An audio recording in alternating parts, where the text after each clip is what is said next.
तो चलिए यहाँ से सीधा आपको लिए चलते हैं जयपुर की पीसीसी कार्यालय की ओर, जहां पर आज कांग्रेस स्थापना दिवस के अवसर पर पीसीसी मुख्यालय में आज कार्यक्रम का आयोजन किया जा रहा है।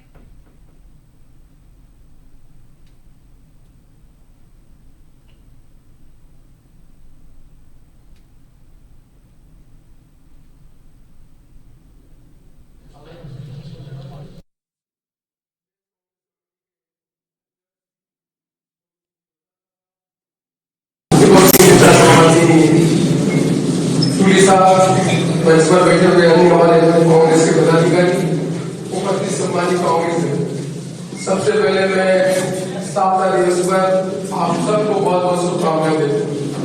मैं प्रदेश कांग्रेस कमेटी के अध्यक्ष जी को इस बात के लिए धन्यवाद देता हूँ। पहली वर्किंग कमेटी की मीटिंग हुई और हमें एक वर्किंग कमेटी की मीटिंग से मालूम हो रहा कि राजस्थान प्रदेश कांग्रेस कमेटी के अध्यक्ष के नेतृत्व में सबसे अच्छी प्रदेश कांग्रेस कमेटी जो काम कर रही है, के लिए गौरव की बात है। अभी सुनील जी ने डिटेल में बताया कांग्रेस के इतिहास। मैं कांग्रेस के इतिहास आगे बढ़कर आपको बात करना चाहता हूँ। हमें नए सिरे से जो नई चुनौती उसको समझने की आवश्यकता है। जो चुनौती 1885 में थी, जिसके कारण कालांतर में हमारे कांग्रेस के नेतृत्व में देश को आजाद कराया, पोस्ट इंडिपेंडेंस हमारा जो नेतृत्व था उसने देश को इस साउंड फुटिंग पर खड़ा कर दिया। आज दुनिया में काफी बर्बाद के उभर रहे हैं, चाहे इकोनॉमिक दृष्टि से हो, चाहे साइंटिफिक दृष्टि से हो, चाहे कोई आयाम नहीं है जो डेवलप कंट्री के मुकाबले से डेवलप नहीं कर पाए। ये सारा श्रेय जाता है कांग्रेस पार्टी और कांग्रेस पार्टी के नेतृत्व। आज जो नई चुनौती है उसमें स्थापना दिवस पर कांग्रेस दल को बहुत ज्यादा गंभीरता से इस बात की समझने की आवश्यकता है। आज भाई कांग्रेस की गवर्नमेंट, आज कांग्रेस की आवश्यकता देश को क्यों है और क्या चुनौती जिसको मुकाबला करने के लिए सब कांग्रेस दल को आगे आने वाली चुनौतियों के लिए समर्पित करना। उन मुद्दों को मैं रिकॉर्ड करना चाहता हूँ और मैं कहना चाहता हूँ, समझे जब महात्मा गांधी साउथ अफ्रीका से हिंदुस्तानियों के साथ जो वहां पर एट्रोसिटी होती थी, उनको ऑर्गेनाइज करके रिलीफ दिलाने का काम करते थे, उनका जो अनुभव था उस सारे अनुभव को लेने के बाद वो देश में आए। तब कांग्रेस पार्टी का नेतृत्व उनके पास नहीं था, उनके पास अनुभव था ब्रिटिश पार्टी से लड़ने का, ब्रिटिश शासन से लड़ने का। उस अनुभव के आधार पर उन्होंने आकर इस देश में कांग्रेस पार्टी के नेतृत्व में कांग्रेस पार्टी को ट्रांसफॉर्म किया और साधारण जनता से कांग्रेस पार्टी को जोड़ा।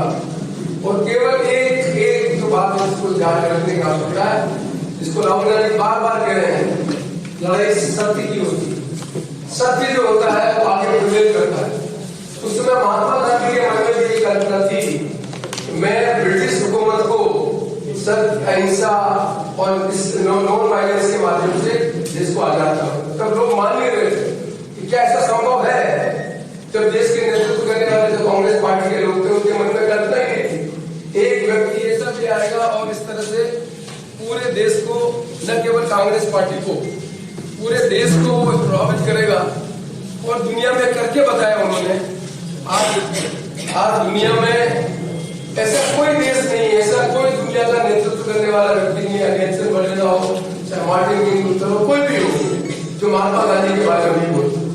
महात्मा गांधी का जो नेतृत्व करने की क्षमता थी, वो क्षमता आज की डेट में जो चुनौती है उसको कोई लेके आगे बढ़ रहा हो तो कांग्रेस पार्टी का हमारा नया नेतृत्व राहुल गांधी जी उस नेतृत्व को लेकर आगे बढ़ रहे हैं। चुनौती को आप सबको समझने की आवश्यकता। अब लड़ाई राजनीतिक दृष्टि से विचारधारा और विचारधारा की लड़ाई में जो राहुल गांधी जी बात कर रहे हैं उसको हमें खास तौर से कांग्रेस पार्टी के कार्यकर्ताओं को समझने की समझेंगे, तब तक लोकतंत्र की जो चुनौती उसको समझ नहीं पाएंगे। लोकतंत्र में सबसे बड़ी चीज होती है वोटर लिस्ट। कोई भी लोकतंत्र तब तक सार्थक नहीं होता है जब तक चुनने की जो प्रक्रिया का जो प्राथमिक चीज है वो वोटर लिस्ट। वो यदि वोटर लिस्ट करेक्ट नहीं है तो जिस वोटर लिस्ट के माध्यम से चुन के जो लोग आएंगे, वो चुन के लोग आएंगे, वो देश के संविधान के प्रति समर्पण उनका नहीं होगा, वो अपने लक्ष्य के लिए क्या। इसकी जो लड़ाई चल रही है वो 1925 से आरएसएस की स्थापना, 1925 में सेवा दल की स्थापना और 1947 से लगाकर देश का इतिहास बना के देख लिया हम। तो जो चुनौतियां कांग्रेस पार्टी के कार्यकर्ता महसूस कर रहे थे, आज वैसी चुनौतियां हमारे देश के लोकतंत्र के सामने। और और इन चुनौतियों का मुकाबला करने के लिए हम अपने आप को समर्पित नहीं करेंगे तो हम कांग्रेस पार्टी के जो सिपाही हैं, जो जिस साथी को हम गर्व से कहते हैं कि हम उस पार्टी के सिपाही हैं, जिस देश को आजाद कराया, वो आने वाले लोकतंत्र को बचाने की जिम्मेदारी हम पर है। बड़ी तकलीफ है उसको समझे, आने वाले समय में लोकतंत्र को बचाने की जिम्मेदारी हमारे पास है, क्योंकि संविधान में जिन मूल्यों की व्यवस्था की थी उनमें हमने इंडिपेंडेंट चीजें एंटिसिपेट की थी। लोकतंत्र में वोटर लिस्ट बनेगी, इसकी व्यवस्था होगी और चुनाव इलेक्शन कमीशन इंडिपेंडेंट कराए। सबसे बड़ी जो इम्पोर्टेंट थी, इलेक्शन कमीशन इंडिपेंडेंट चुनाव कराए। इलेक्शन कमीशन के सिलेक्शन को प्रोवाइड कर दिया जाए। किस आधार पर? केवल मात्र मेजोरिटी के आधार पर। सुप्रीम कोर्ट ने फैसला किया था इलेक्शन कमीशन को बनाने के लिए आप इलेक्शन कमीशन में प्राइम मिनिस्टर, जुडिशरी का चीफ जस्टिस और लीडर ऑफ ऑपोजिशन, ये आदमी मिलकर इलेक्शन कमीशन को अपॉइंट करेंगे, जिससे इंडिपेंडेंट इलेक्शन कमीशन लोकतंत्र को मजबूत करने के लिए चुनाव करा सके। ब्रूट मेजोरिटी से अमेंडमेंट कर इलेक्शन कमीशन की अपॉइंटमेंट में ये कर दिया गया, इलेक्शन का मतलब प्राइम मिनिस्टर का नॉमिनी और लीडर ऑफ ऑपोजिशन मिलकर काम करेंगे। उसका नतीजा क्या हुआ? इलेक्शन कमीशन जिस तरह का है, उस इलेक्शन कमीशन की जो दायित्व था संविधान के अंतर्गत to conduct free and fair election, आज सबसे बड़ी लोकतंत्र में चुनौती खड़ी हो गई कि क्या ये काम हो रहा है, नहीं हो रहा। इसलिए राहुल गांधी जी बार-बार तो कह रहे हैं इलेक्शन कमीशन इंडिपेंडेंट होना जरूरी लोकतंत्र में। वोटर लिस्ट को ठीक होना बहुत जरूरी है। अब वोटर लिस्ट को कैसे मैनिपुलेट करते हैं उसको समझने की आवश्यकता है, जिसका मैं उदाहरण देना चाहता हूँ।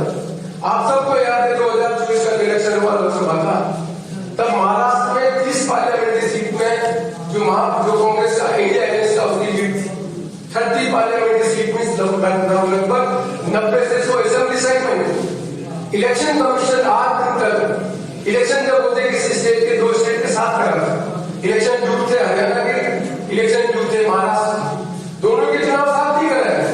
हरियाणा का चुनाव अलग कराया, महाराष्ट्र का चुनाव अलग कराया। अब आप सुनेंगे क्यों करवाया, अब इसको हिस्ट्री में जाएंगे तो बड़ा इंटरेस्टिंग। जो 30 पार्लियामेंट्री सीट थी उसमें लगभग 90 से 100 तक असेंबली सेगमेंट थे। उस असेंबली सेगमेंट में इंडिया अलायंस की लीड थी, 100 असेंबली सेगमेंट में, प्लीज रिमेंबर इट। और इलेक्शन अलग करके क्या काम किया पता आपको? 100 असेंबली सेगमेंट में हर सेगमेंट में असेंबली सेगमेंट में 20-20 हजार वोट बनाए, 20,000 वोट। इसीलिए जो माननीय होम लोटस सर इस बात को जोर दे रहे हैं बहुत जरूरी है। What is BLA? BLA की मजबूत है तो 20,000 वोट नहीं बढ़ सकते हैं।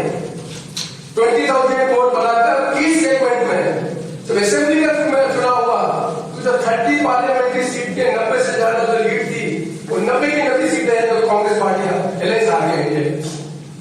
यदि चुनाव हरियाणा के साथ होते तो 20,000 वोट हर कोई असेंबली में नहीं पड़ते, और चुनाव होता तो 90 में असेंबली की लीड थी तो महाराष्ट्र का चुनाव एक अलग ढंग से कहेंगे गाड़ी होगी। SIR को भी समझ ली, SIR में क्या क्या होगी, SIR पूरी देश में होनी चाहिए, कोई तकलीफ नहीं। वाई ने स्टार्टेड बिहार, समझना पड़ेगा बिहार में क्यों क्या उसको समझने की जरूरत। जो 20,000 वोट बढ़ाए थे महाराष्ट्र में, वो 20,000 वोट कहां से थे तो समझिए, बॉम्बे में जो आदमी रहता है मल्टी-स्टोरी बिल्डिंग में, उसके घर पे काम करने वाला ड्राइवर होता है, उसके काम करने वाला घर पे काम करने वाला आदमी होता है। उन लोगों के जो लोग बिहार से और यूपी से जो लोग पढ़े थे, उन लोगों के नाम जुड़वाए, वो नाम उनके पास थे। उन लोगों के नाम होने के बाद बिहार में SIR में आपको मालूम है चुनाव के समय में ट्रेन लगाकर 5 लाख आदमी को ट्रांसफर किया है। कितने आदमी को? 5 लाख आदमी जो बिहार से बाहर, जयपुर में भी रहते थे, पता लगा और कई जगह रहते थे, उन सब का उन्होंने आइडेंटिफिकेशन किया, उनका नाम लिया, किस गांव के रहने वाले हैं, उनका वोट, उनका रेलवे का चिन्ह कराया, उनकी व्यवस्था की, और 5 लाख आदमी को ट्रांसफर करके बिहार में, तो बिहार के रिजल्ट को जो प्रभावित किया उसको समझते क्या इलेक्शन क्या होगा। इस लड़ाई को हम समझेंगे जब तक हम कांग्रेस दिवस में जिन मूल्यों के लिए हम लड़ाई लड़ रहे हैं उन मूल्यों को समझ नहीं पाएंगे। इसलिए कांग्रेस पार्टी के कार्यकर्ताओं को लड़ाई को समझने की आवश्यकता है। इस लड़ाई को हम नहीं समझेंगे, एकदम खेल बने हुए हैं, ये बने हुए हैं, और वोटर लिस्ट को अपडेट नहीं करेंगे। आज हमारी वोटर लिस्ट अपडेट हो रही है, बात की उसमें ड्राफ्ट लिस्ट लिखी हुई है, हमें कितने आदमी ड्राफ्ट लिस्ट से कंपेयर कर रहे हैं कि वोट कहां से जुड़ा, कहां से कटा। यदि हमने ध्यान नहीं दिया तो वोटर लिस्ट का इम्पैक्ट जाता हमारे पंचायत के चुनाव में होगा, इम्पैक्ट जाता है असेंबली चुनाव में। तो हमारा जो कर्तव्य होता है कि हम कांग्रेस पार्टी के चुनाव नतीजे रहे तो हमें ये समझने की आवश्यकता है कि हम कांग्रेस के कार्यकर्ता जो भी काम है उस कार्य को किस निष्ठा से करें। यदि गोविंद जी लोचासा जी के नेतृत्व में 52,000 आदमी इकट्ठे किए, हमने नाम आइडेंटिफाई किए हैं और 52,000 की सजग हो, न तो एडिशन हो सकता है न सब्ट्रैक्शन हो सकता है। कांग्रेस के कार्यकर्ता तो जो वोट है कम हो सकता है, ज्यादा हो सकता है। यदि ये काम हमने कर लिया है, चाहे विधानसभा का चुनाव हो चाहे लोकसभा का चुनाव हो, कांग्रेस के इतने पार्ट तक आप कार्य कर रहे हैं, कोई राजस्थान में कांग्रेस की सरकार को दिल्ली में सरकार बनाने को नहीं रोक सकता। ये काम हमने करना पड़ेगा। अब वैचारिक लड़ाई समझने की आवश्यकता है। हम हमारा नेतृत्व चाहता है राहुल गांधी डिसेंट्रलाइजेशन, विकेंद्रीकरण करने का, निर्णय करने का काम एकत्रीकरण करें। याद करिए आजादी के समय में अंग्रेजों से लड़ाई लड़ने वाले भी डिस्ट्रिक्ट कांग्रेस कमेटी के अध्यक्ष के नेतृत्व में लोग काम करते थे। डिस्ट्रिक्ट कांग्रेस कमेटी कितनी मजबूत थी, कभी कल्पना की है?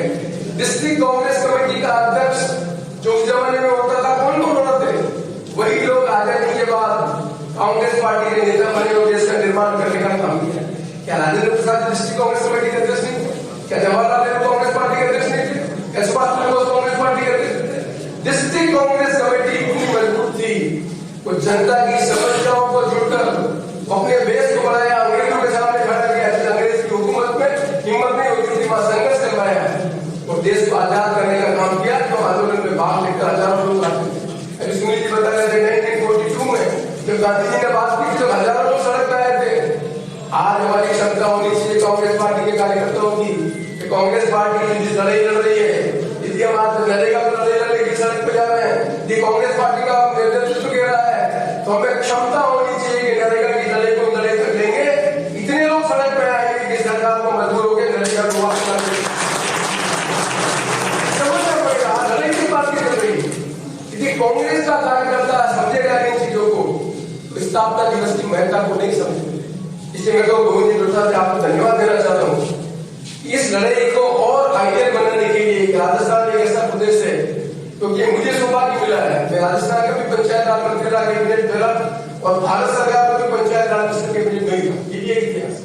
ये नरेगा का नाम है, ये नरेगा जब 2005 में स्टार्ट हुई थी, ये मैं जब कैबिनेट मिनिस्टर था तब मैंने मैडम को कहा, मैडम को मेरा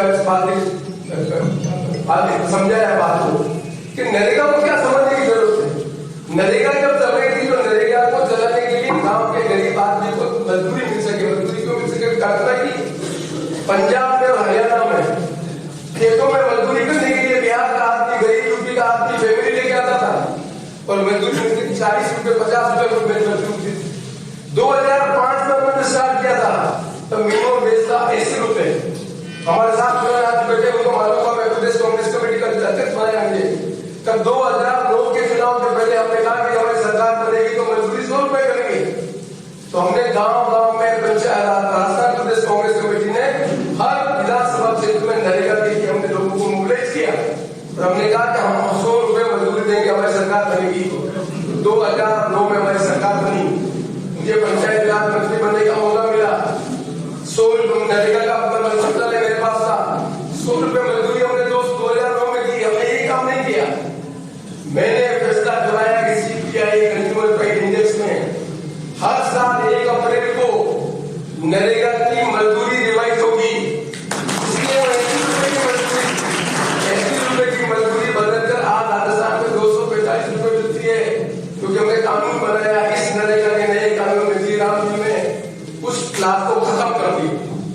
इस क्लास को खत्म कर दिया, इसका मतलब ये कि फिक्स नहीं करती, कोई फैक्टर उसको मजदूरी मिलेगी। ये जो हमने अमेंडमेंट किया 80 रुपए से जाके 245 रुपए में, यदि नरेगा का ये प्रॉब्लम आगे रहता तो 245 रुपए हर अप्रैल में मजदूरी बढ़कर उस गरीब आदमी को व्यवस्था मिलती। इस नरेगा के 80 रुपए के इंटरवेंशन से वो 40 रुपए की जो मजदूरी कर रहा था बिहार का आदमी मेरे परिवार को लेकर, उस 40 रुपए की जगह उसको कम से कम 80 रुपए देने पड़ रहे थे, तब वो यहाँ का काम कर रहा था। आज वो मजदूरी करेगा 245 रुपए का काम कर रहा है। यदि श्री राम का ऐड लग गया, इस ऐड के लगने के बाद गांव के गरीब आदमी को एक ऑप्शन मिला हुआ था, मैं इतने मिनिमम लेकर 100 दिन का काम करूंगा, उस आदमी को मजदूरी का काम करनी पड़ेगी। 50 रुपए 100 रुपए में हुआ क्रिकेट कराए उतना मजदूरी देनी पड़ेगी। पहले गांव में उसको भरोसा कि मेरा लड़का मजदूरी करा फैक्ट्री में, तो मेरे माँ बाप को काम मिलेगा 100 दिन का। हाउस होल्ड को एक ये जो नरेगा पे 100 दिन का काम था वो हाउस होल्ड का था। हाउस होल्ड का मतलब माँ बाप बेटे बेटी जो भी घर में है उनको 100 दिन का अधिकार है। बेटा 1 घंटा बाद नौकरी कर रहा है तो उसके परिवार के आदमी को 100 दिन का मजदूरी मिलेगी। तो पहले बच्चे को भी वैसे का मजदूरी कर रहा था और उसके घर में भी 100 रुपए की मजदूरी करने का मौका मिल रहा था। यदि आज 245 रुपए तो 100 रुपए का मजदूरी पकड़ने का काम करे वो पैसा उसको एडिशनल सप्लीमेंट्री इनकम मिल रहा था। अभी नए जिला में एडिशनल सप्लीमेंट्री इनकम नहीं मिलेगी क्योंकि 640 के रेशो के अंतर्गत वो कमी जगह पर सरकार का फैसला करेगी, वहां मजदूरी लगेगी और मजदूरी लगेगी तो सबको मजदूरी नहीं मिलेगी। तो हाउस होल्ड का आज जिसको मजदूरी करके भरोसा था वो भरोसा खत्म हो गया। इस लड़ाई को समझो कि लड़ाई जो लड़ी जा रही है लड़ाई को समझने की जरूरत है। कल वर्किंग कमेटी की मीटिंग हुई, आज हम स्थापना दिवस मना रहे हैं। आइए आप और हम सब मिलकर उस कांग्रेस को जिस कांग्रेस ने देश को आजाद कराया उस कांग्रेस के नेतृत्व में देश को आगे बढ़ाने का काम किया। आज नए नेतृत्व में हम राजस्थान में उदाहरण प्रस्तुत करें। गोविंद डोटासरा जी की अध्यक्षता में नरेगा कानून को एकता के सामने कांग्रेस के कार्यकर्ताओं पे भरोसा दे रहा है, वो स्थापना दिवस पे अपने आप को समर्पित कर रहा है। राहुल गांधी और खड़गे जी जो लड़ाई आप लड़ोगे हम लड़ाई को लड़ने के लिए अपने आप को समर्पित करते हैं।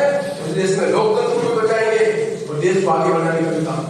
मैं ज्यादा बात नहीं कहना चाहता क्योंकि डोटासरा और जोगी जी बोलेंगे तो खाली एक बात बार बार कहना चाहता हूँ, लड़ाई बहुत लंबी है, लड़ाई बहुत इस तरह की है जिस तरह से हमने देश को आजाद कराने का काम किया। इस लोकतंत्र को बचाने के लिए यदि हम सब मिलजुल कर इतनी बड़ी तादाद में लोगों को एकजुट नहीं करेंगे तो इस संघर्ष में हम अपने आप को जनता के प्रति न्याय नहीं कर पाएंगे। आइए आप स्थापना दिवस पर संकल्प लें, हम सब मिलजुल कर इस कांग्रेस पार्टी को इतना मजबूत करेंगे तो हमारा नेशनल पासा कर रहा है उस दृष्टि से हम आगे काम करके राजस्थान में भी कांग्रेस को मजबूत करेंगे और देश में भी हमारा नेतृत्व जो अपेक्षा कर रहा है उन काम को करेंगे। इन्हीं सब शब्दों के साथ एक बार मैं पुनः स्थापना दिवस पर आप सबको शुभकामनाएं देता हूँ। धन्यवाद आदरणीय श्री साहब, आपका संबोधन हमेशा मुझे लेकर रहेगा। मैं आमंत्रित करता हूँ आदरणीय हमारे नेता प्रतिपक्ष टीकाराम जी सम्मान प्रदेश अध्यक्ष गोविंद सिंह डोटासरा जी, पूर्व प्रदेश अध्यक्ष आनंद सिंह जोशी जी, इंदिरा जी, नरेंद्र कुमार जी, स्वर्णिम जी, यहाँ उपस्थित सभी कांग्रेस पार्टी के पदाधिकारी, सभी कांग्रेस उपस्थित मीडिया के साथी, सर्वप्रथम मैं सभी कांग्रेस जनों को बहुत बहुत बधाई और शुभकामनाएं देता हूँ। हमारे सेवा दल का भी आज स्थापना दिवस है, सेवा दल के साथियों को मैं बहुत बहुत बधाई और शुभकामनाएं देता हूँ। आज हमें गर्व है कि हम उस पार्टी के सैनिक हैं, उस पार्टी के कार्यकर्ता हैं जिस पार्टी ने इस देश को आजादी दिलाई, जिस पार्टी के नेतृत्व में देश की आजादी की लड़ाई लड़ी। हमारे नेताओं ने देश आजाद होने के बाद में इस देश को जो एक विजन के साथ बनाने का काम किया। आज जो सरकार है, आज जो प्रधानमंत्री जी हैं, वो पंडित जवाहरलाल नेहरू जी को किस प्रकार से उनके बारे में बातें करते हैं हम सब लोग जानते हैं। लेकिन आज पंडित जी का जो विजन था जिसकी वजह से आज हम यहाँ तक पहुंचे उसको नकार नहीं सकते। आज इस देश को जो एक मजबूत संविधान मिला बाबा साहब अम्बेडकर के नेतृत्व में जिसकी संरचना तैयार की गई, उस संविधान को ये बदल नहीं सकते। कमजोर करने के बारे में सोच सकते हैं, कर भी रहे, लेकिन आज तो स्थिति इस देश की बन चुकी है जहां हम खड़े हैं वहां हमारे कांग्रेस दल को सोचने की जरूरत है कि जिस पार्टी ने इस देश के बारे में क्या सोचा था, इस देश को कहां तक वो लेके आए हैं और आपने पिछले 10-12 सालों में क्या से क्या इस देश के अंदर होने को जा रहा है। और ऐसे लोग आज सत्ता के अंदर आ गए जो खुद अपने मुंह से कोई बात कहते थे। 10 साल पहले जो वादे किए थे गरीबी को लेके हो, चाहे भ्रष्टाचार को लेके हो, चाहे रोजगार को लेके हो, चाहे किसान की आमदनी दोगुनी करने को लेके हो, आज उस पर कोई जिक्र नहीं है, उसकी चर्चा ही नहीं है। उन सब चीजों को भूल गए। $1 की बराबरी करने वाले बात अब आज जिक्र ही नहीं। तो हमें समझना पड़ेगा हमारा सामना अब कैसे लोगों से है जो आंखों देखी मक्खी में निकल सकते हैं। जिन लोगों पे भ्रष्टाचार के आरोप लगाते हैं और इनकी पार्टी में आ जाए तो उनके आरोप खत्म हो जाते हैं। वही व्यक्ति किस मुंह से उस बात से उसकी प्रशंसा कर सकते हैं। तो ऐसे लोगों से हमारा सामना है। जोशी जी ने नरेगा की बात कही, मैं समझता हूं ये बहुत गंभीर विषय है। कल CWC में इसके लिए चर्चा हुई, शपथ ली है सभी लोगों ने। हकीकत ये है कि ये देश का वो तबका है जो सबसे गरीब है।